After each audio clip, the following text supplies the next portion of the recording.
It is that you're doing the work and you're showing persons what it is that you're doing, and they're seeing your capability and knowing what you're able to do.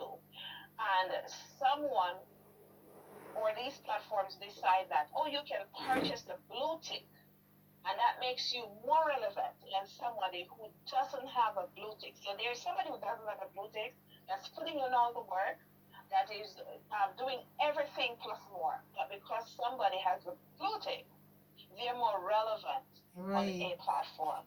Yes, and I say that again.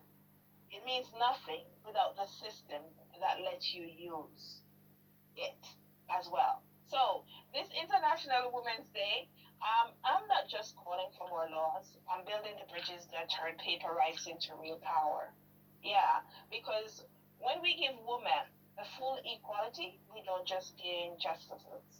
We give, potential as well. Mm-hmm. And that's the ultimate gift again. Yeah, the UN Yes. strategy. Very nice. Nicely said.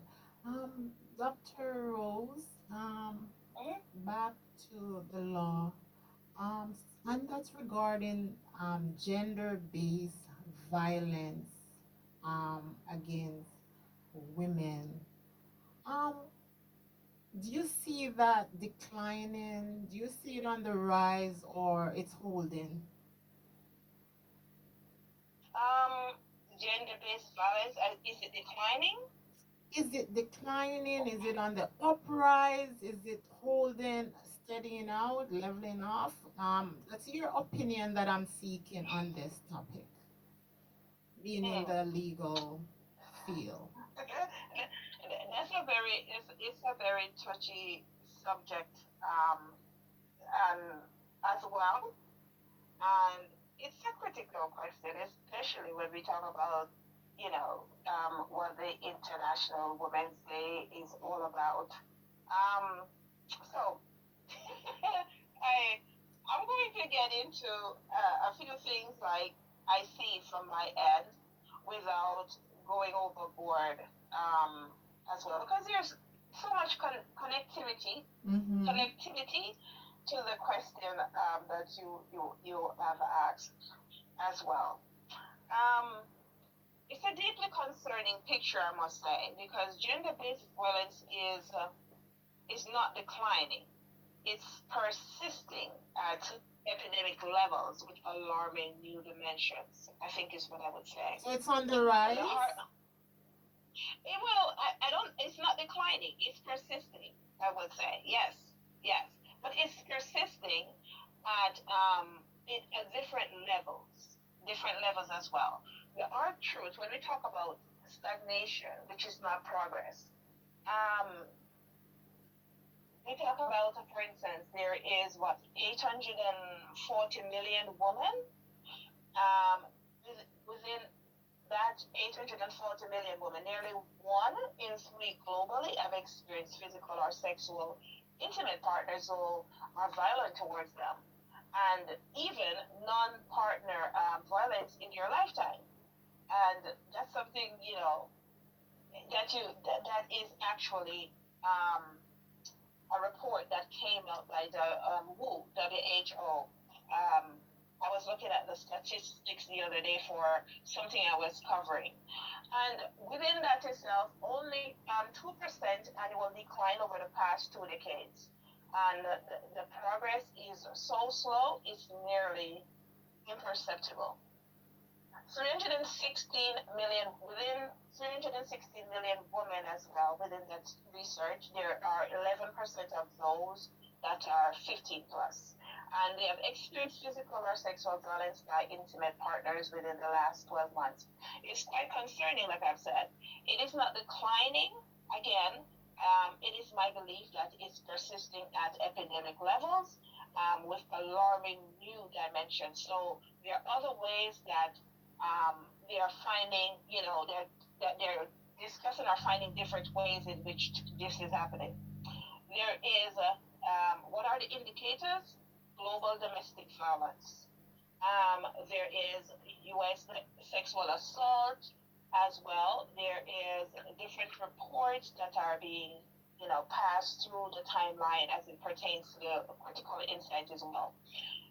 The violence didn't just increase; it evolved, and especially during the COVID period as well. So during the lockdown, abusers had more access. Mm-hmm.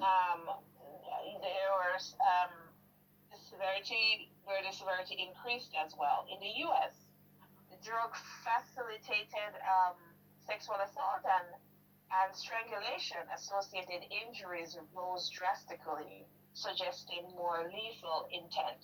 I think within that period is when I actually had a show, and I brought on a few persons within in their industries that within the pandemic that were helping others to get through some of the things that they were going through. And within that period as well, I had this guest on one of my show where I didn't even realize that the kids, there were more kids were actually committing suicide compared to adults, which was like very alarming to me as well. Mm-hmm. And even like one of the schools that um, I coached, one of the schools that I coach, I no longer coach at school, but one of the school that I coach, two of the kids actually committed suicide during COVID.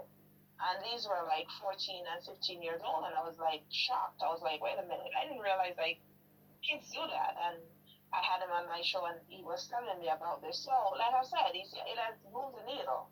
Um, Between, I would say, 16 to 58% of women globally are experiencing digital technology facilitated abuse, which was a key UN focus for 2025.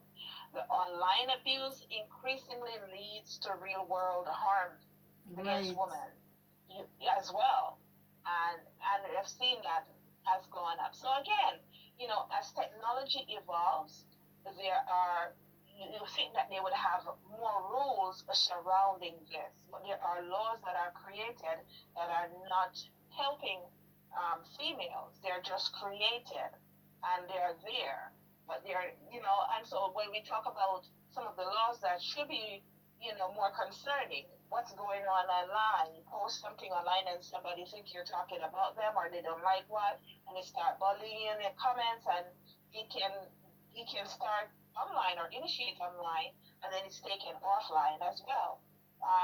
That's a form of, the violence that we have seen a resurgence as well, in terms of harmful practices. Right. And what they're saying also, Dr. Rose, is that the risk factors against women or girls, like violence, Mm-hmm. that's those starts early.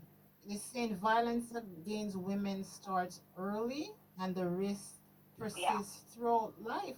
And you know what? One of the things that surprises me is that even women 60 and over still Mm-hmm. faces domestic violence, gender-based violence.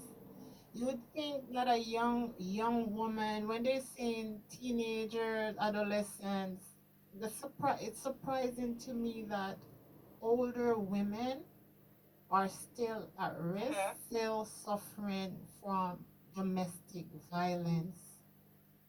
And Yes. that Yes. for me was a wake up call. And that's why I asked you the question, is this thing on the decline? Is it rising? You're saying it's holding steady at